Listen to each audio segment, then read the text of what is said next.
pápápá ní nǹkan tí mo wá ṣe ń bílẹ̀ ni òye yé mi òye dẹ̀ yé ẹ̀yin náà mo mọ̀ wípé ẹ ti understand mi ẹ ti mọ irú èèyàn tí mo jẹ́ wípé I am a peace loving man mo emulate bàbá wa Jìgbẹ̀nẹ̀bí àti Àrùn His Imperial Majesty Ọba Adéyẹyè Babátúndé Àkàndé ní ìtàn Ògúnwùsì the man of peace ẹ kí wọ́n gbà wọ́ọ̀dù rẹpẹtẹ pé olùfẹ́ àlàáfíà ni Ọba Adéyẹyè. So now lórí ọ̀rọ̀ tó wáyé lánàá níbi tí bàbá wa Aláàfin ti tẹ̀ sí ọba àgbàdé lójú wọ́n tẹ̀ sí ikú bàbá yèyé wọ́n fẹ́ sọ Akeem Ọwọ́adé di ikú bàbá yẹ̀yẹ́ lánàá torí pé àrífín tá a wí ọ̀hún ó pọ̀ jù Ọwọ́adé lórí ìjókòó Olubadan ọba Adéwọ̀lú Ládọjà lórí ìdúró kéèyàn ó sì náwó síyàn sí adúrú bàbá yẹn látòrí ìdúró kíkírun ará àkírun òbí Ọlọ́run nínú kò fi kún ọkọ Ọlọ́run kò yọ nǹkan kan kú àìkírun ará àkírun kò ní nǹkan kan dínkù lára Ọlọ́run ọba mi ṣùgbọ́n lu tá a bá pè ní kírun bí wọ́n bá ń kírun náà kò tí ì burú jù torí pé ìrun yọ jáde ó jẹ jáde nínú orúkọ kírun àṣé ká dọ̀bálẹ̀ fárara tí Yorùbá ń wí àṣé wọn ò parọ́ pé tá a bá dìde kò ní á mọ̀ ga jùlọ àṣé bù fún mi kí n bù fún ọtọ́pọ̀lọ́ ké lódò tí Yorùbá sọ àṣóòótọ́ ọ̀rọ̀ pọ́nbélé ni àṣé ìjọmọlúàbí àṣé ó wuyì pọ̀ nínú tí ẹ̀dá bá fẹ́ ṣe láyé bá a ṣe máa ń complain nípa àwọn ọlọ́pàá tó do you know pé àwọn ọlọ́pàá tó ní humanity tó wà responsible tí wọ́n calm wọ́n pọ̀ láwùjọ àwọn ọlọ́pàá o my lovely brothers and sisters ẹ̀yin dádì àti mọ́mì mi agbèfọ́ba ni wọ́n lóòótọ́ majority nínú àwọn ọlọ́pàá ẹ̀ tó máa béèrè wípé sí ọlọ́pàá lélẹ́yìí yes a máa bira wa léèrè wípé sí ọlọ́pàá lélẹ́yìí ilé ọ̀yẹ́ kọ́ wà láwùjọ ọlọ́pàá ó ti dáa ju sí ọlọ́pàá lọ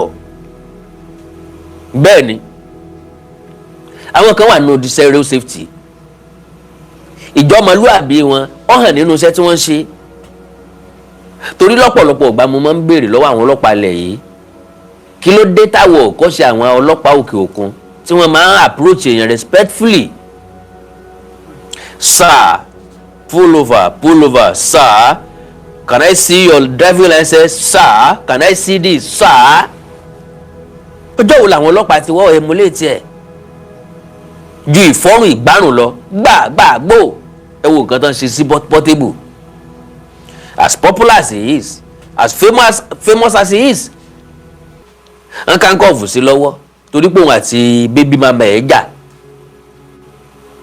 wọ́n ń nà ní police station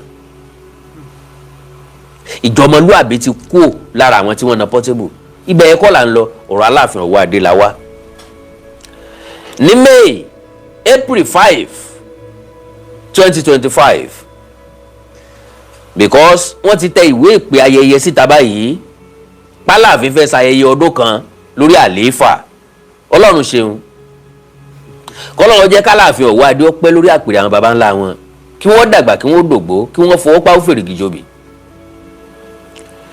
ṣùgbọ́n ìrìn àjò t'Aláàfin fẹ́ rìn ọmọ jìnnà yéye o ó jìnnà jù èyí t'Aláàfin ti rìn bọ̀ lọ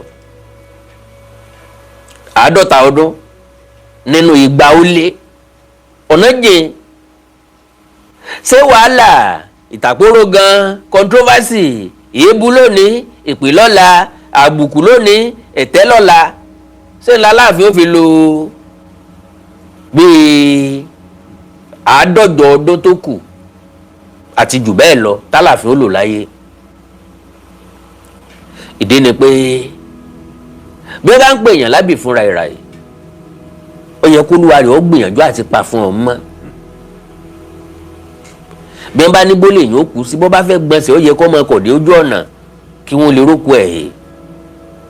Ó wà very very unfortunate wípé látọjọ́ tálàfin ti dé lẹ́nu ò ti sìn lára fọ́kéèmù. Àwọn èèyàn kan wọ́n sọ pé Awíkonko ẹgbẹ́ Awíkonko àwo ẹ jáde ẹ kúrò nídìí ìdò eré ọmọdé ni. Èmi àti Aláàfin ẹgbẹ́jọ ni wá. Ìyàtọ̀ oṣù kan péré ló wà láàrin wa. Tálàfin ò bá mọ̀ wípé wé ní ń bẹ lára sọ́tà fi ń bọ̀wọ̀ kankan.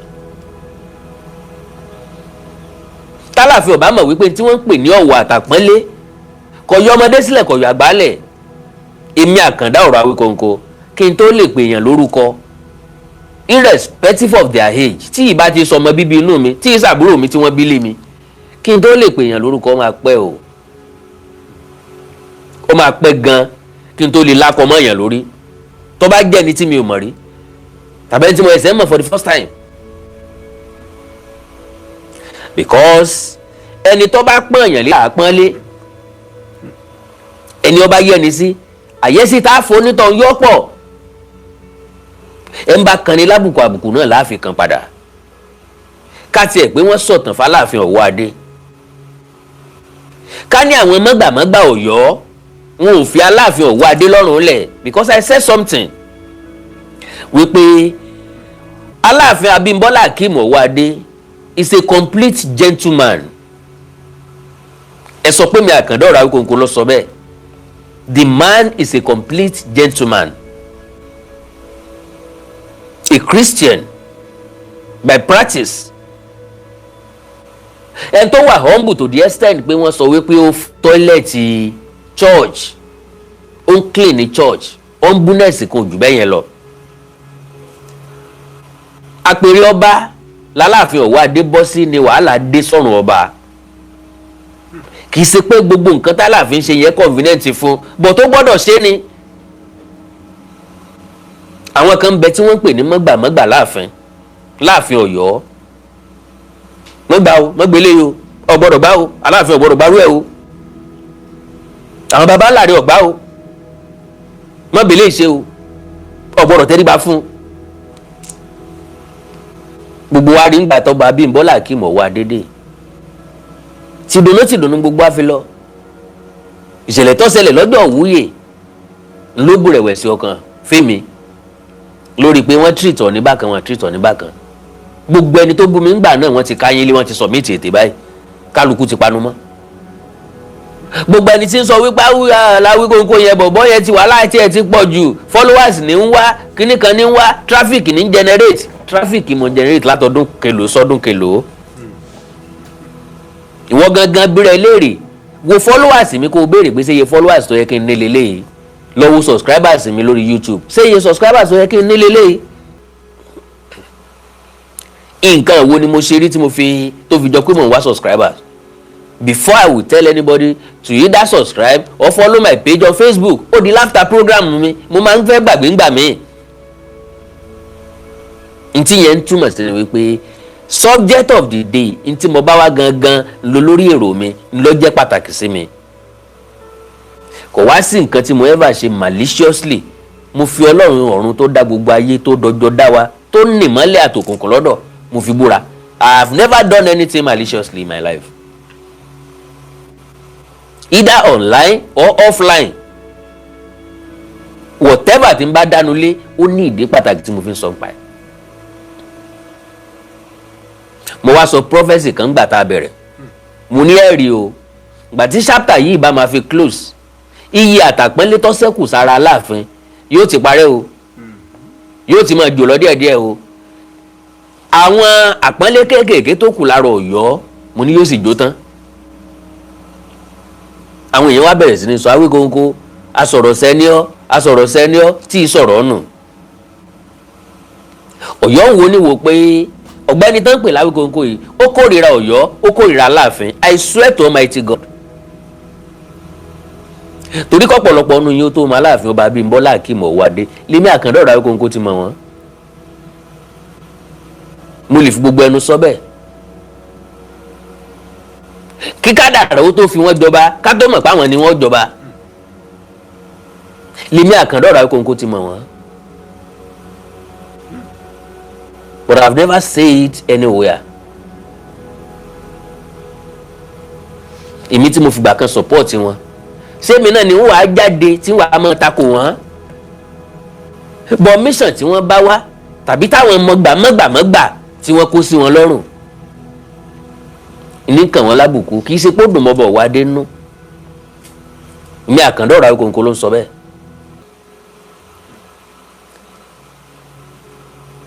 ṣé ẹ rántí dédé tí wọ́n dé bàbá wọ wárangún àga wọ́n lọ ọbẹ̀ bàbá ránṣẹ́ lọ́nú ilé lẹ́ẹ̀mẹ́ta ọ̀tọ̀ọ̀tọ̀ kí wọ́n bá wọn sọ f'Aláàfin ọwọ́ adé pé àwọn ń bẹ́ ń ta iyì ló bá forí bíbẹ́ ṣe ọkọ̀ sọ́ba tí mọ̀ jẹ́ naturally bálejò bá wà ní wá tọ́jà àlejò pàtàkì èèyàn máa jáde ta láti lọ wẹ́kọ̀ ọmọ ẹ̀ ṣé bí mo wà ń bẹ̀ ńjọ́ t'Aláàfin wá sí Òwu Kúta ọba tó dúró de Aláàfin they were more than 50 wọ́n lé láàdọ́ta lẹ́yìn ẹ̀ ni pé wọ́n kọ́kọ́ pa àgbò kan síbi t'Aláàfin ó tẹ̀ kọjá that is culture that is respect àbáláàfin ló tẹ Òwu Kúta dóni Aláàfin kọ́ àbọ̀ Òwu Kúta ń bẹ nípínlẹ̀ Ọ̀yọ́ ni irọ́ ìpínlẹ̀ Ọ̀ṣun l'Òwu Kúta wà ṣùgbọ́n wọ́n bu ìpàpẹ́lẹ́ fún Aláàfin àṣàyẹ jẹ́ ìwúrí fún majority wa àrí ẹ̀ kọ́kọ́ ń bẹ̀ wọ́n ṣàpọ́nlé Aláàfin kò sí ní tó burú ń bẹ̀ t'Aláàfin náà bá ṣàpọ́nlé àwọn èèyàn kan dédé tí wọ́n dé wọn ò kí yíyọ̀ ni wọn ò dìde kọ́ ni wọn ṣe kinní kan wọn ṣe kinní kan ìgbàdógójì èrò wájà wọn náwó sọ ìjókòó gbogbo á complain apadà mẹ́nu kó ń bẹ̀ ọ̀rọ̀ Ọ̀yọ́ ìbá ti rodò lọ mú mi tipẹ́tipẹ́ abá ti gbójú kò lára Aláàfin àwọn ọmọ Ọ̀yọ́ ni wọ́n sọra wọn di àáyá lọ́kàn wọn wọ́n fẹ́ tójú Aláàfin ṣe ni wọ́n wá kígi bọ́ lójú wọ́n wá ń fọ́ lójoojúmọ́ wọ́n wá extend ẹ̀ débi tí àti nílé dákẹ́ mọ́ now n tó gbé mi wá gangan òun náà ni ọ̀rọ̀ tí Ìbàdàn sọ pé k'Aláàfin ọmọ get it twisted o because n tí bàbá wa Adéwọ̀lú Ládọjà ṣe lánàá ó wà intentional bàbá mọ̀ọ́mọ̀ ni ó wá jẹ́ aládùn ara 90% tàbí 95% ìran káàárọ̀ oòjíire ẹ̀bọ̀n bí majority wa ṣe inú wa ń dùn gan gidi ṣe là ń fò sókè because ká ní bá mi ọba Adéwọ̀lú Rashidi Ládọjà wọ́n bá lọ gbàgòjẹ́ ń bẹ̀ táwọn náà náwó s'Aláàfin èébú àlọ́ ní ìbàjẹ́ ta lábàáwọn o tààbọ̀ ìbàjẹ́ tà ní ẹ̀ bàbá fojú bá mi rí yá kábíyèsí o àwọn ọmọdé larùpá máa jẹ́ ọmọ lọ́lọ́gbèsè wa báwọn ọmọdé bá ṣe bẹ́ẹ̀ ó yẹ kẹ́ ẹ bá wa wí bàbá padà délé mo sì mọ̀ pé tí bàbá mi bá padà délé àárọ̀ ọmọ kan wọn ni inú ọmọ bí wọn pé kí làwọn wá ṣe lónìí báyìí wọ́n sì kẹta kúlẹ̀ àwọn sì tọ́ bọ̀ ó sì náwó sáwọn àwọn sì gbá bẹ́ẹ̀ àwọn ó ṣe délé ròyìn àwọn ó ṣe délé rojọ́ Ìbàdàn wò wọn Ìbàdàn retí wọn lè territory wọn ni wọ́n wà kì í ṣe territory Aláàfin tó gbogbo tó bá ṣẹlẹ̀ ńbàdàn ọba Rashidi Adéwọ̀lú Ládọjà lónìí kéèyàn máa gẹṣin lọ rèé ṣe tuntun mẹ́lẹ́tò pẹ̀lú yéèyàn kẹ́nìkan máa gun ewúrẹ́ bọ̀ wá gun kọ́ wá gùn yéèyàn kò mọ́ pọlọ dání so Ìbàdàn rán mi sí Aláàfin Ọ̀wọ́ adé wọ́n ní bí bàtà bá ń ró wálewále ó sì tán tí ó yá ni o ọba Bímbọ́lá Akeem Ọ̀wọ́ adé lóòótọ́ làwọn mọ́gbàmọ́gbà ń bẹ lọ́yọ̀ọ́ bẹ́ẹ̀ bá gbàgbé gbogbo ẹni tí bá ń sọ wípé Aláàfin lágbára wọn ò mọ tán ní Ọ̀yọ́mèsì ló ní agbára Ọ̀yọ́mèsì ní fọba jẹ Ọ̀yọ́mèsì ní rọba lóyè bẹ́ẹ̀ mọ iye Aláàfin tọ́yọ́mèsì ti yanjú fúnra lára wọn sẹ́yìn Báṣọ̀run Gáà ń bí lára àwọn Ọ̀yọ́mèsì ni ẹ mọ iye Aláàfin tó ń gán dòmú bí ẹyin abẹ́ ìrántí ìtàn Gáà mọ́ ni sẹ́ẹ̀tì yá gbàgbé nu so kẹwàá rò wípé ohun tí Aláàfin ń ṣe Aláàfin ń dọ́wọ́ wú ni nǹkan kan wà tí wọ́n ń pè ní àṣélẹ̀. Kábíyèsí Aláàfin àná, His Imperial Majesty Ọba Lámídì Adéyẹmí Ọláìwọlá Àtàndá Alówólódù bí ìyèrè, ibi tí bàbá mi bá wà lónìí ilẹ̀ rẹ̀. Bàbá dàńtọ́pọ̀ ọ̀lẹ̀ lóòótọ́, ṣùgbọ́n bàbá yìí rí gbà lò, wọ́n wáyé, wọ́n ráyé gbé, wọ́n ráyé lò, wọ́n ráyé sí, wọ́n rí gbà lò. Ẹ wá bá ń sọ fọ́ba Akeem Abímbọ́lá Owóadé pé gbogbo ìgbà tó yẹ kó lò Ọba Lámídì Adéyẹmí ti lò ó. I swear to Almighty God, tí n bá parọ́ ẹ wá kàn mí kò létà. Ntí bàbá wa Ọba Lámídì Adéyẹmí ẹlẹ́ẹ̀kẹta ṣe tí wọ́n mú jẹ, Ọba Abímbọ́lá Akeem Owóadé ò lè lọ bẹ́ẹ̀ o, wọ́n lè mú jẹ o, kán kúrò ní díẹ̀ pátápátá from now henceforth. Kí wọ́n yan ìgbésẹ̀ tuntun, ìgbà tuntun láàyò kó tó dípa máa isolate wọn tí wọn ò ní lè relate wọn bá kankan mọ́. Ẹ̀kọ́ lẹ̀kẹ́ korúkọ mi sí again. Sọ́hun ò ní bá wọn ṣe. Tólúbàdàn bá ti bá wọn ṣe, ẹ̀kọ́ rọjàn. Gbogbo àwa la ní kò yí ilé, àwa la dẹdẹ, àwa la fọbajẹ́ ń gbọ̀ngàn, àwa la fi jẹ láyégún, àwa la fi jẹ ní apòmù nkankan. Gone were those days o. Because ọ̀rọ̀ ń bọ̀ ń bẹ̀, mo dẹ̀ ti ṣèlérí wípé gbogbo táwọn Ọ̀yọ́ ń dánwò tí wọ́n ń fà lẹ́sẹ̀, èmi Àkàndá Àwíkòǹkò ò ní mẹ́nu dúró. Ẹ ń bá sọ pé kí n mẹ́nu dúró máa sọ bí ó ṣe rìn ilé ayé ẹ̀ fún. Pẹ̀lú gbogbo nǹkan tó ń ṣe sọ̀rọ̀ ní lẹ́nu ọjọ́ mẹ́ta yìí, AI pictures lóríṣiríṣi, ìtàn tí wọ́n ń gbé jáde lóríṣiríṣi, gbogbo ẹ̀ pátápátá la fèsì sí. Ntọ́sẹ̀lẹ̀ lánàá ilà mú gbọ́ lọ́wọ́ ni. So bí mo ṣe sọ bẹ́ẹ̀ lánàá àbíjẹta tí wọ́n tó ń ṣépè fún mi lórí social media náà lélẹ́yìí, pé tí mi ò bá sọ ohun tí mo fẹ́ sọ, ọmọ àlè ni mí, báyìí ni ó ṣe rí fún mi, báyìí ni ó ṣe rí fún mi. Wọ́n ní mi ò kí ń ṣe ojúlówó ọmọ Yorùbá. Mi wá ń sọ fún ọ pé èmi gangan lójúlówó Ọ̀yọ́. Àwọn tó ṣẹ́kù ń bẹ̀ nísìnyí tẹ́nàntì ìran baba ńlá bàbá mi ni wọ́n. Wọn ò ní ẹ̀jẹ̀ tọrọ múdùdú àtàbọ̀ràn míyàn wọn, àwa gangan lọ́mọ ọ̀ràn míyàn. N ló jẹ́ pé ńgbà tí Ọ̀yọ́ lé tú adoríkọ̀ náà fẹ́ padà, tájà bá forí kó mi yọ mọ̀nà lé olówó ẹ̀, amọ̀nà lé olówó wa, amọ̀nà bíi tá a ti wá, adẹ̀doríkọ̀ náà fẹ́ padà. Ìbàrìbá gbọmọ wọn, Tápà gbọmọ wọn, gbogbo àwọn ọmọ tán mọ̀ pé Tápà làwọn, Ìbàrìbá làwọn, wọn ò yẹ adoríkọ̀ náà bí, wọ́n gbọ̀nà bẹ̀ lọ. Àwọn half Fúlàní, half Yorùbá, àwọn náà gbọ̀nà ọ̀dọ̀ táwọn ìran wọn lọ. Torí ọ̀pọ̀lọpọ̀ àwọn àfáà tí ń ké fatafata lórí social media lónìí, ẹ wádìí wọn dáadáa, 90 to 95% of them Fúlàní ni wọ́n o. Wọn ò ní ẹ̀jẹ̀ tó tan mọ́ ìran Odùduwà. Ọ̀yọ́ ọ̀sìn wọn ní nǹkan tó tan mọ́ ìran Odùduwà. Èmi Àkàndá Àwíkòǹkò ń bọ̀ bẹ́ẹ̀. Àrí òpùrọ̀ wọn tí máa ń sọ wípé ìtàn tó ń bá sọ nìkan lójúlówó, ń táwa tó kù bá sọ àlọ́ là ń pa, à ń bọ̀ wá pa àlọ́ fún un kó sọ fún apá àlọ́ ni. Láì dènà pẹ̀lú torí àkókò wa, ẹ̀yin ìyá mi, ẹ̀yin bàbá mi tí ń bẹ lórí ìtàkùn ayélujára, kí n mọ́ gbà àkókò yín. Àtẹ̀jáde tó jáde láti Ìbàdàn lélẹ́yìí, respect the Olubadan stool or face consequences. Ìbàdàn traditional stakeholders warn Alaafin Owóadé.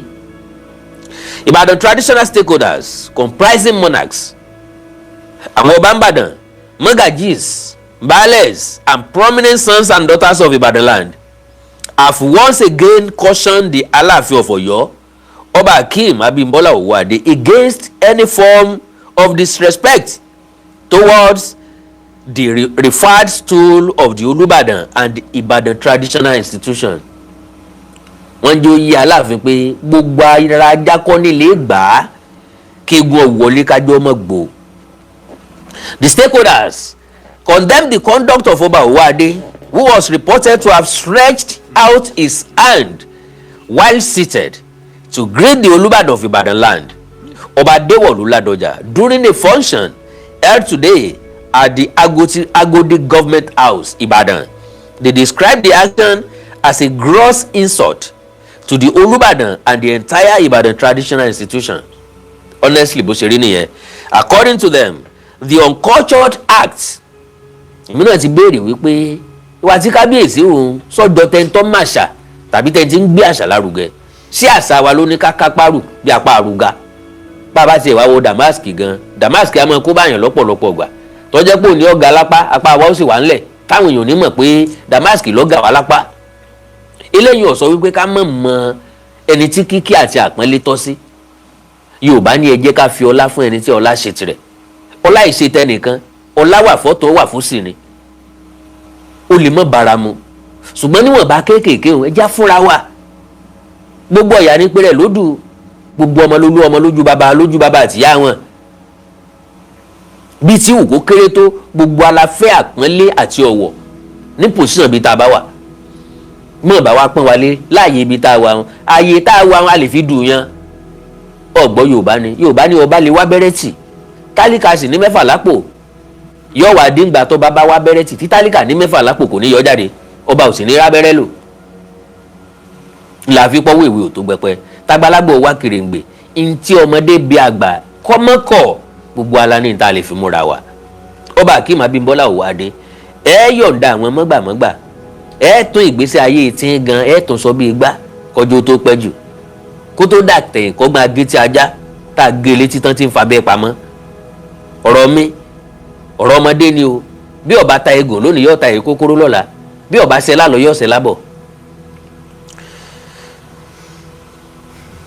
According to them, the uncultured act, which was reportedly ignored by the Olubadan, should be taken as a clear warning.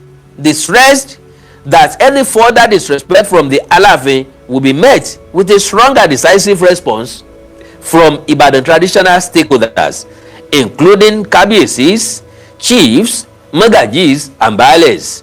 In a statement jointly signed by the president of Ibadan Magajis, Magaji Asimeyo Ariori, and the coordinator of the Ibadan Compound Peace Initiative, ICPI, Magaji Dr. Nuruddin Akinade, the action of Oba Owade was described as an embarrassment of the highest order.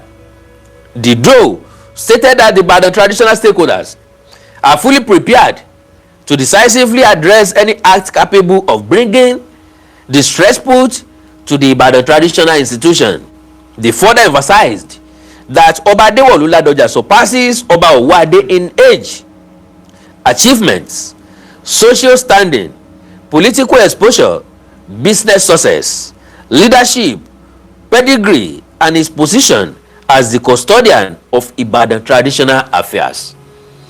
Tí púpọ̀ nínú wa ti sọ tẹ́lẹ̀tẹ́lẹ̀ pé Ọ̀yọ́ ilé o, Ọ̀yọ́ Kàtúngà o, Ọ̀yọ́ ọ̀rọ̀, Ọ̀yọ́ ọgbà, Ọ̀yọ́ àwo kì í sòun lọ̀yọ́ Àtìbà o. Ọ̀yọ́ Àtìbà ilé yìí kò tí ì dé tó Ìbàdàn fi wà níbàdàn o.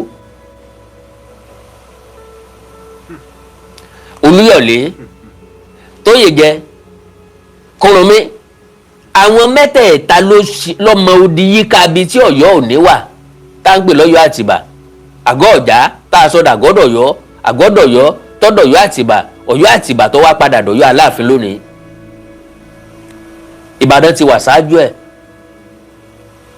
Ìbàdàn sì jù lọ because àwọn ọmọ Ọ̀yọ́ ń sọ oríṣiríṣi nǹkan, èyí tó bá wọn lẹ́nu tí ò bá wọn lẹ́nu, tọ́tọ̀ èyí tí ọ̀tọ̀nà. Ṣé mọ̀ pé wọ́n fìgbà kan sọ wípé Ọọ̀ni ti wá sàn sákọ́lẹ̀ fún wọn rí, níbi tí Ọọ̀ni gbé sákọ́lẹ̀ gbà tó gbé lọ sọ́yọ́ àmọ́ ṣùgbọ́n ká rán wọn létí pé Aláàfin ti sàn sákọ́lẹ̀ fún Òwu rí, àbẹ́ gbàgbé ni pé Òwu ti kógun ja Ọ̀yọ́ rí tí wọ́n gbé Aláàfin Àjàká tí wọ́n tì mọ́ túbú,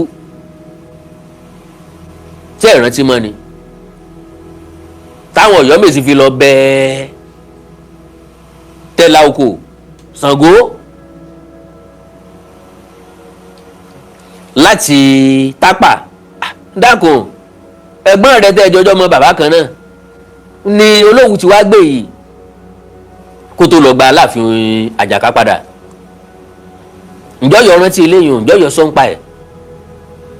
Ọ̀yọ́ ti ń dánu lónìí kí wọ́n sọ iye ogun tí wọ́n dà tí wọ́n ṣẹ́ fún wa lẹ́yìn pé wọ́n ń kẹ́tà jálé, wọ́n ń kó àwọn èèyàn tà, wọ́n ń kó ọmọ ìyá wọn tàbí yendeyende nǹkan fojú gómìnà rí. kí wọ́n tó dá wọn lẹ́kùn láti Ìlọrin. Mọ iye ọdún tí ogun fi lé Ọ̀yọ́ kúrò nílé ni. Ogun lé títí ó ló ní gbógi lọ bọ̀gú bí ẹ sì mú lẹ́rú lọ bẹ ní. Ogun lé títí ogun lé lọ Ìgbòho ẹ lò more than 100 years ń bẹ. Ẹ ń claim empire wulẹ̀ wá ń claim. How many years l'empire yín fi sustain? Ọdún mélòó? Èyí tó yẹ kẹ́ ẹ dọ́ bojú bọ́n bá sọ̀rọ̀ tán bá ń pé ọmọ Ọ̀yọ́ dà kẹ́ ẹ pẹ́ yìí kọ́. Kò sí achievement kankan tí empire yín mú balẹ̀ káàró òjíire jù pé kó wá tàbí ẹrú lọ. Wọ́n wá ń sọ̀rọ̀ jagunjagun ẹ wàá máa sọ pé jagunjagun Ọ̀yọ́ ò ní jagunjagun rí. Ìmí Àkàndá ọ̀rọ̀ Awikonko lè sọ bẹ́ẹ̀ categorically. Ọ̀rẹ́ wa tí máa ń pè yẹn ń pa lẹ́nu kó mú rẹ́kọ̀dù tó bá àgẹ̀wé pé gbogbo àwọn jagunjagun tí ń jagun fọ̀yọ́ ọmọ Ọ̀yọ́ ni wọ́n. Ká wá béèrè lọ́wọ́ ẹ̀ wípé bàbá ta nínú wa ní bímọ tiẹ̀ tí sójú ogun.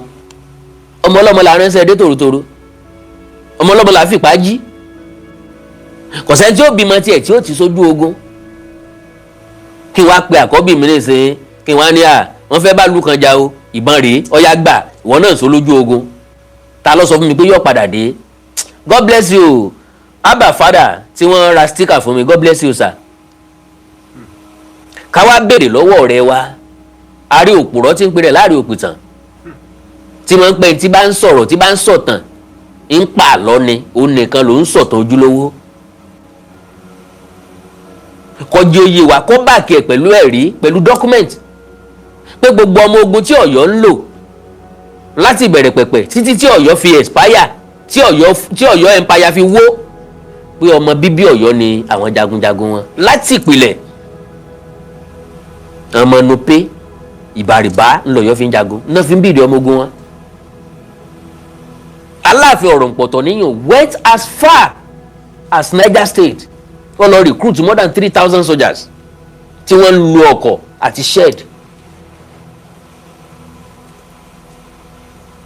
Ẹ mọ̀ bí Aláàfin ọ̀rọ̀ ǹpọ̀tọ̀ níyàn ṣe jagun ni tí bá ń lọ sójú ogun ó máa ń lead ogun fúnra ẹ̀ obìnrin bí ọkùnrin ni.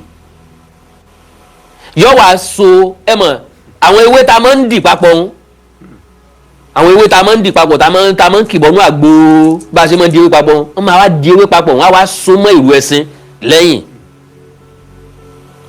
sódà tí bá ń lójú ogun àwọn ewé yẹn ni wọ́n máa pa ẹsẹ̀ ẹṣin rẹ́ táwọn ọ̀tá òfin ní lè mojú ibi tán gbà lọ obìnrin lọ́gbọ́n tó bá yẹn. Ṣùgbọ́n kì í sọ ọmọ Ọ̀yọ́ nílò gẹ́gẹ́ bí jagunjagun mélòó ló lè jánu àwọn ọmọ Ọ̀yọ́. Àwọn àjèjì ààrẹ machinery ńlọ̀yọ́ máa ń gbà látilẹ̀.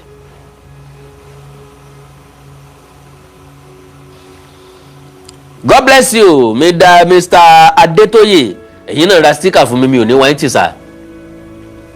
So ibẹ̀ ń kọ́ la ṣe ń lọ o a ṣe ń padà bọ̀ gbogbo bẹ̀yẹ èmi ti bẹ́ẹ̀rì gbogbo àwọn nǹkan ẹ̀ tẹ́lẹ̀ pé ká sọ̀rọ̀ Ọ̀yọ́ níwọ̀nba ká má ṣàsọkù ìtàn tí mégún dìjọ́ rẹ̀ lẹ̀ torí ibi tó yẹ kéégún ti jó gbowó tó bá rántí ìtàn yóò sọ pé kí wọ́n máa ja ọrẹ́ lọ ni kò ní lè gbowó ń bẹ̀ mọ́ pé ó ṣeé ṣe ká rá àwọn bàbá wa àgbàlagbà tí wọ́n bá wa yanjú ẹ̀ but very very unfortunate bàbá wa tí a respect jù lọ́yọ̀ọ́ àwọn ni bàbá wa Wándé Abímbọ́lá bọ̀yọ́ yà ń lẹ́nu pé bàbá Wándé Abímbọ́lá wà nínú ẹni tó dá gbogbo kìnìún ilẹ̀ wọ́n establish ẹ̀ nínú ẹsẹ̀ Ifá wípé Ifẹ̀ san ìsákọ́lẹ̀ fún Ọ̀yọ́ èmi Àkàndá ọ̀rọ̀ Awikonko máa mú jáde fún yín. So ọ̀rọ̀ sì ń bọ̀rọ̀ bọ̀ àwọn ọmọ Ọ̀yọ́ ti kan roro nírú already mo sì ti ṣèlérí fún ọ bí ijọ́ mélòó kan sẹ́yìn ìpè Àkàndá ọ̀rọ̀ Awikonko ń padà bọ̀ lórí ìtàn Ọ̀yọ́ o lórí ọ̀rọ̀ Ọ̀yọ́ o ẹ̀ ń bá wa pé kí n dákẹ́ ń ṣàlàyé bí ó ṣe rìn ilé ayé ẹ̀ fún kí ṣe ti gbéraga ìgbà tí jó bá ń yọ ọmọlúàbí ní kò lójú agbo ńgbà tí irú wa ti dákẹ́ ń bẹ̀ wọn ó yẹ káwọn Ọ̀yọ́ náà dákẹ́ ń bẹ̀ ìgbà tá a dákẹ́ yẹn náà wá bẹ̀rẹ̀ sí ní fáyà wọ́n wá fèsì Ọ̀ọ̀ni gan wọ́n wá fèsì Ilé Ifẹ̀ gan wọ́n wá ń pàtàn tí ò ní lórí social media. Ọlọ́run ràn gbogbo wa lọ́wọ́. The further emphasized that Ọba Adéwọ̀lú Ladoja surpasses Ọba Òwò Adé in age ó wà glaring achievements ó wà glaring. ẹ̀ ń ṣe senator tó ṣe gómìnà tó wà nípò mọ́gàjí nípele tó ń pè ní leadership role bàbá ti take ẹ̀ láìmọye ìgbà. àwọn lọ kúnlẹ̀ iwájú wọn á béèrè ìmọ̀ràn ni bàbá bọ̀ wá yó láàrin ìṣẹ́jú 5 péré nítorí bá sọ fún wa yóò sòdiwọ̀n ìgbésí ayé wa forever. èmi àtọ́ba Akeem Owóadé ẹgbẹ́jọ ni wá àjọ ní ìdìmọ̀ràn bàbá Ladoja ni ọpọlọ wa the same thing ló gbé because same time lábẹ́rẹ́ school a lè mọ́ wà ní same level nílé ìwé but same time lábẹ́rẹ́ school a brilliant jura wa lọ wọn bí wá nulẹ̀ kan náà. so àwọn bàbá tó ti tó wá bí wọn gbọ́n bá dùbúlẹ̀ tán bá rí ojú tí a tá a bá gorí ọ̀pẹ ìrìgbọ́n lọ wọ́n deserve respect tá a bá fún wọn àwọn bàbá yìí ò ní láti béèrè fún àwọn tí ó bá wọn béèrè ó bá wọn béèrè. so nínú ilé ìta wa ń bá lọ yìí ó ṣeé ṣe kí n jan Ìbàdàn àtògbómọ̀ṣọ́ mọ́ ìrìn àjò Ilé-Ifẹ̀. God bless you all. Achievement, social standing, political exposure, business success, leadership pedigree, and his position as the custodian of Ibadan traditional affairs. The statement read in part, and I quote, "The continuous disrespect of the Alaafin towards the stool of Olubadan and Ibadan traditional institution is becoming intolerable if Governor Seyi Makinde fails to caution him. And Ibadan people are pushed into reacting. The Alaafin will regret his actions." We have records of repeated uncultured behaviors towards Ibadan traditional stools. This must stop. Ibadan land will not tolerate further aggravation. Ibadan people are not cowards. We are fearless, but we have chosen restraint in the interest of peace. Ibadan are peace-loving people. Ilé-Ifẹ̀ are peace-loving people. Ìdí nu tí Ilé-Ifẹ̀ kì í fi fèsì tí wọ́n fi sọ̀rọ̀. Wọ́n bìlì pé àgbàlagbà làwọn, àmù làwọn, bàbá làwọn. Àwọn ò ní láti mọ bá wọn pẹ́ rẹ rojọ́. Àwa dẹ́dì láti bá wọn rojọ́ wọn. Torí pé Ọ̀yọ́ lèmi. Mr. Moses Ayọ̀ mi ní white is a God bless you sir. Yín náà ra sticker fún mi. Ẹ̀ ní pàṣẹ, ẹ̀ ní pàdánù, ẹ̀ ní pòfo lágbára Ọlọ́run. Ibadan people are not cowards. We are fearless, but we have chosen restraint in the interest of peace. Our culture and tradition are sacred. Anything capable of ridiculing them will be firmly resisted. The Alaafin cannot come into our territory. I said it earlier. Territory Olubadan ni bàbá wa. Béèyàn ọba gapá, Yorùbá ní ọlá Afọláyan ò wúlò lájò. Ilé bàbá ẹni láti gbé Fọláyan tí gbé yẹni. Alaafin ló lè àbí Olúbàdàn ló lè gapá because ilé wọn wà. Kì í ṣe àlejò tó wá láti bìkan sí bìkan tó mọ iye kìlómítà tó rìn débẹ̀ kó tó débẹ̀. Ìní ó tó máa kí onílé káàbọ̀. Onílé ní kí àlejò káàbọ̀. Ẹ káàbọ̀ sọ́dọ̀ wa o, ẹ káàbọ̀ o.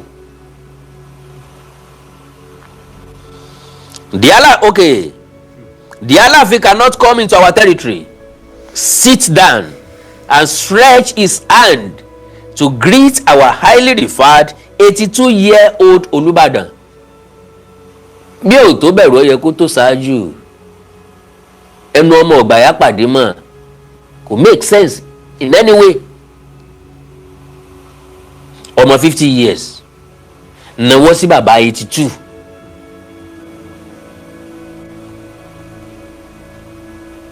Kí n wá dọ̀dọ̀ bàbá Olubadan nísìnyí, kí n wá gàndí, kí n má fàyà mi kanlẹ̀ pẹ̀lú ọwọ́ méjèèjì níwájú gbọ́ọ̀rọ̀. Bàbá ò nídìí láti sọ̀rọ̀, àwọn tí ó san mí dì látẹ̀yìn ni ó san mí dì, ó bàjẹ́ o, ọ̀rẹ́ ni kọ́ o, bóyá wọ́n sì kọ́ bóyá ọ̀gbà ni. Ibẹ̀ náà máa ti gba rìsọ́ọ̀tì mi wálé. Ọọ̀ni of Ifẹ̀ will never do that. Kábíyèsí Ọọ̀ni will always respect everybody. Mr David Ayodeji mi ò ní wáyé tì, God bless you sir, ra sticker fún mi ò ní wáyé tì, ẹni mọ̀ nira lágbára Ọlọ́run. So ẹ̀kọ́ pọ̀ tá a rí kọ́ lára Ọọ̀ni tilé Ifẹ̀, wọ́n relate pẹ̀lú gbogbo ọba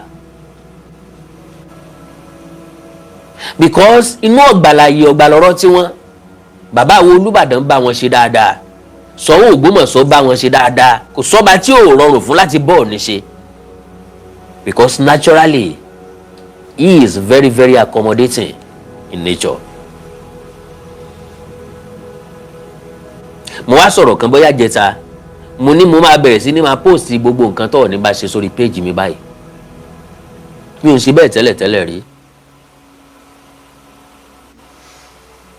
But damaging pictures, damaging posts tí wọ́n ń post látọ̀yọ́, ó máa prompt mi láti máa post oríṣiríṣi nǹkan tí bá ń ṣẹlẹ̀ láàfin Ọọ̀ni tàbí tí bá ń ṣẹlẹ̀ pẹ̀lú Ọọ̀ni. Ọba Ladoja is a former senator, former governor, an international figure, and a successful businessman. Ó wà glaring gbogbo alamọ bàbá. The Alaafin may choose not to greet the Olubadan, but stretching his hand while seated is an insult to the entire Ibadan traditional institution. Ibadan land has never been subordinate to the Alaafin. Ẹ ti gbọ́ báwọn, Ibadan land has never been a subordinate to Alaafin. Ọ̀rẹ́ l'Àtìbà, ọ̀rẹ́ l'Olúyọ̀lé, ọ̀rẹ́ ní kúrun méjì gan lójú ogun.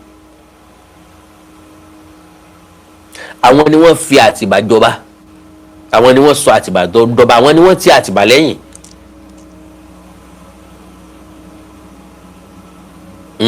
Bẹ́ẹ̀ bá tì mí lẹ́yìn kí ni ó jèrè jẹ́ tiwa? Ìwọ Ọbásanjọ́, ìwọ Ààrẹ Ọ̀nà Kakanfò, gbogbo wọn jọ súnmọ́ kí lorúkọ ọmọ Álímì yìí,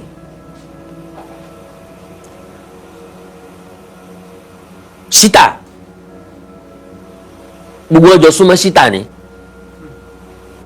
Àtìbà kéwú lábẹ́ àwọn Ṣítà.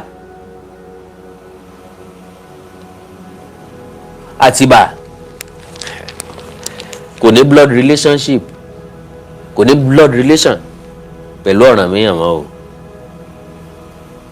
Ọ̀rọ̀ ń bọ̀ ń bẹ̀ o. So ọ̀rẹ́ wa tí mo ń pè yẹn ń pa lẹ́nu, ó gbọ́dọ̀ báàkì ẹ̀ pẹ̀lú document tó bá jẹ́ pé lóòótọ́ l'Àtìbà tan mọ́fẹ̀. Gbogbo ọmọ káàárọ̀ oòjíire bí ìbànújẹ́ ò ní wọlé tí ẹ má bínú ojú mi ò pé mo lògo. Ọ̀rọ̀ tó bá gbálẹ̀ wọn ìfàárọ̀ sọ ni. Kò rọrùn fún mi láti sún ọ̀rọ̀ yìí di ọjọ́ mi torí yóò di àwọn nǹkan mi lọ́wọ́. Àwa tá a bá jọmọ Ọ̀yọ́, àwọn ọmọ Ọ̀yọ́ gan kì í gbà pé tẹ́ bá rí wọn ní comment section lórí social media, ìpè làwọn máa ń ṣẹ́. Tán bá wà lórí page mi nísìnyí wọ́n ti ṣẹ́ ìpè lọ rẹpẹtẹ, but ikú tí ọ̀pá jáde fún àwọn mú wọ́n ní kó lọ rèé mẹ́kùn wá láàyè kó wá fi borí. Wrong fight ni ẹni tí bá ń bá rò mí jà because mi ì ka comment. Tí n bá sì ka comment ìmọ̀ ń lé mi lóró ni, kò sí nǹkan tó lè weaken mi. Ọ̀wàlà l'Amẹ́ríkà wọ́n ló ní kán mọ wádìí mi káàkiri, ìmọ̀ tó fẹ́ fìdí mi tí wá káàkiri ṣe o, bóyá yóò fi nà mí ni o, bóyá yóò fi bá mi wí ni o, bóyá yóò sọ pé kí n má sọ̀rọ̀ mọ́ ni, kò tí ì yé mi. Ṣùgbọ́n tí n bá yin àdó olóró ẹyọ kan péré tó wà lọ́wọ́ mi fún Ọlọ́run jẹ́ ó lè wá sórí social media mọ́. Òun ṣẹ̀ṣẹ̀ wádìí tèmi káàkiri, mi ti rí díẹ̀ látọdún tó lọ. February ni yóò pọ̀dún kan tí mo ti rí díẹ̀. Ṣùgbọ́n tí mo ń wo wípé ewu làbọ̀rọ̀ fọ́ gbogbo nǹkan lójúmọ́lẹ̀ báyìí, ṣùgbọ́n tó bá tásìkò á yanjú ẹ̀. Mo kí gbogbo ẹ̀yin olùwòran mi, ìbànújẹ́ ò ní tọ́ sí o. So ní gbólóhùn kan fẹ́rẹ́fẹ́ kó tó di pé wọ́n máa lọ. Bí ọjọ́ bíi mélòó kan sẹ́yìn mo sọ̀rọ̀ nípa jẹnẹrétọ̀ mi, àwọn tó wà ń bí wọ́n lè testify, wọ́n lè gbọ́n pa ẹ̀. Mi ní sọ̀rọ̀ púpọ̀ torí àwọn ọmọ Ọ̀yọ́ tó wà ń bí wọ́n ti fi bú mi wọ́n ti fi sọ̀rọ̀ ṣùgbọ́n omi tá a dà sẹ́yìn díẹ̀ láàánú wọ́n lálágbe ni mo á béèrè tẹ́lẹ̀tẹ́lẹ̀ wípé kí wàá ní ìbàjẹ́ tí mi bá ṣalágbe alágbe wọn ń pe akéwì oyè ọ̀dẹ̀ yé wọn wípé Ọ̀yọ́ yìí náà lòwe ọ̀hún ti jáde wá pé alágbe kì í kú lọ́yọ̀ọ́ Ọ̀yọ́ náà lòwe yìí ti jáde wá ọba kì í mú ọ̀kọrin bẹ́ẹ̀ bá lè kéwì láyé àtijọ́ bẹ́ẹ̀ bá lọ pẹ̀sà bẹ́ẹ̀ bá sùn jálá owó náà wọ́n náà máa ń ná yan níbi tí wọ́n bá ti lówó wọn á máa ná ni láṣọ gidi aṣọ ẹtù agbádá ẹtù agbádá àlárì àti bẹ́ẹ̀ bẹ́ẹ̀ lọ wọn ò bínú bọ́sọ lọ́rùn wọn ò jù sá kígbe. ayé lọ́dọ̀ ayé ọ̀làjú làmọ́ válù wọn mọ́ because majority máa ń fọkàn sí wípé wọ́n lówó lọ́wọ́ so èmi ò lówó lọ́wọ́ ń tèmi o ń téèyàn bá sì ní èèyàn lè ya bá a ní àtọrọ ni kì í ṣe bá a ní àjàgbà ní kúkúrú èdè mo fẹ́ ra jẹnẹrétọ̀ míì jẹnẹrétọ̀ tí mo rí 3.6 million naira ni ìkan wà ń bẹ̀ 4.8 million naira ó lè gbé AC méjì dáadáa bí mo ṣe ṣe program ní ìsìn kò ṣeé sí kò dẹ̀ kí n sí window nínú studio bá a ṣe máa ń kọ́ nìyẹn so mo ní di jẹnẹrétọ̀ tuntun mi 3.6 million naira ni tabarẹ́ ni tí Ọlọ́run rán sí mi tó fẹ́ support mi ẹ já sọ̀rọ̀ lórí WhatsApp +234 904 851 9362 +234 904 851 9362 bó bá jẹ́ pé àká nọ́mbà mi lè fẹ́ GT Bank ni 05 15 37 37 53 05 15 37 37 53 àwọn Olódùmarè ní fi sílẹ̀ o iná ò ní tán wo yín ẹ̀ ní dẹni àná àní tọrọ owó fún yín láti fi wo àìsàn òkèèní kan problem lónìí Ọlọ́run ní jẹ́ kó jẹ́ pé yín kò ní jẹ́ pé tèmi náà ẹ̀ ní dáwó fún mi láti wo àìsàn kò dìgbà tí èèyàn bá kú ká tó mọ̀ pé èèyàn rí dẹ̀ ní o bá a bọ́ ṣe ń péjú sòkú tó bá jẹ́ bẹ́ẹ̀ la ṣe ń péjú tọ́jú aláìsàn ni ìbá ti kú ilé ìtẹ̀yìn ẹ̀sẹ̀ wà aláìsàn kan tàbí lárùn kan tá ẹ̀sẹ̀ máa sáré káàkiri tí ò ní gbájò mọ́ táìmù tá a bá lè ṣe fúnra wa ẹja ṣe fúnra wa àánú Olódùmarè ò ní fi sílẹ̀ I love you all may God bless you may God be with you thanks so much for being here thanks so much for staying with me at least bí àkókò ṣe lọ tó ẹ sì fi táìmù yẹn lẹ̀ láti gbọ́ mi God bless you all Ìbàdàn Mr. Ọgọ Ọ̀yọ́ Aláàfin òjò pàṣẹ kẹrẹmọdé ọmọ Àtìbà Ọ̀yọ́ lọ́ládé Ọ̀yọ́ lọ́lọ́ba Ọ̀yọ́ ló nílé Ọ̀yọ́ ló lóko àwọn òpónú kan sì mọ sọ pé Aláàfin gbalẹ̀ títí tó idé dà ọ̀mì ń bo Aláàfin gbàdé títí tó idé dà ọ̀mì gbogbo àwọn ìlú tí wàá ń bẹ lójú ọ̀nà kọ́kí lóde tí Aláàfin ọ̀gbá mọ́ Aláàfin ọ̀gbalẹ̀ dé dà ọ̀mì Aláàfin jagun pẹ̀lú dà ọ̀mì ni kò túmọ̀ sí pé Aláàfin gbalẹ̀ dé dà ọ̀mì àwọn ìdà ọ̀mì gan kógun wá jà wọ́n lábẹ́kúta àwọn Abẹ́òkúta lé wọn léré so ẹ mọ̀ mọ̀ sọ wípé Aláàfin gbalẹ̀ dé dà ọ̀mì títí tó fi dé Tógò gbogbo àwọn tí ń sọ bẹ́ẹ̀ àwọn tọkọ rúùtàn bẹ́ẹ̀ lẹ̀ wọ́n fi pọ́n Ọ̀yọ́ lé ni Aláàfin ọ̀gbalẹ̀ débì kankan Aláàfin tó lọ yálé gbé ní Gbòho Aláàfin tó yálẹ̀ gbé ní àgọ́ ọ̀já Aláàfin ọlọ́wà gbalẹ̀ dé dà ọ̀mì tó bá gbalẹ̀ dé dà ọ̀mì ó yẹ kó bọ́ sínú àwọn ilẹ̀ tó gbà kó máa fẹ́ lálọ́ ni kó máa dáko lọ kó máa tẹ̀lú lọ kó máa dálú mi lẹ́ lọ so ẹ jẹ́ ká reduce gbogbo àwọn ọ̀rọ̀ yẹn gbogbo àwọn àlọ́ tẹ̀ ń pè ní tàn tẹ́ máa sọ pé àwọn kan ní ń pa àlọ́ Olódùmarè ní fi sílẹ̀ I love you all bye gàrí o.